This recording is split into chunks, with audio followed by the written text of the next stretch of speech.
நோக்கமற்ற, உயிரற்ற, பயனற்ற, கனியற்ற ஒரு வாழ்க்கை வாழும்போது அந்தகாரத்தின் கிரியை நம்மை சூழ்ந்து கொள்கிறது.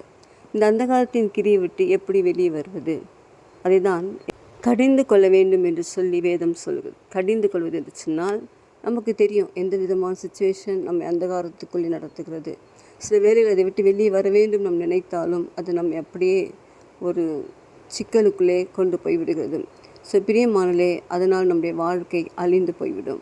கனிகள் நம்முடைய வாழ்க்கையிலே உருவாகாது.